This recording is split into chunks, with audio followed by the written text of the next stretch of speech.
நான் போன மீட்டிங்கில் வேலூரில் பேசும்போது சொல்லியிருந்தேன்,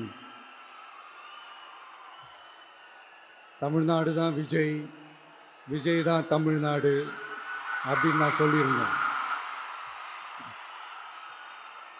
அது ஏன் அப்படி சொன்னேன் அப்படின்னா, தமிழ்நாட்டு மக்களுடைய ஒரே பிரதிநிதியாக, உண்மையான ஒரு பிரதிநிதியாக நாம் மட்டும்தான் இருக்கிறோம்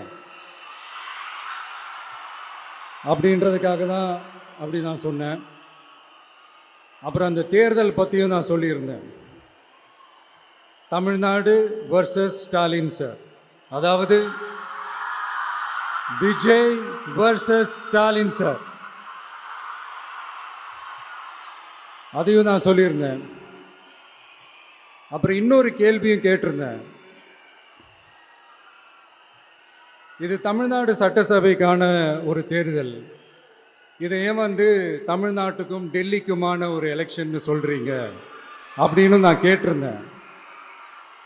உடனே விஜய் பாஜகவுக்காக பேசுகிறாரு அப்படின்லாம் திருச்சி பேச ஆரம்பிச்சிட்டாங்க.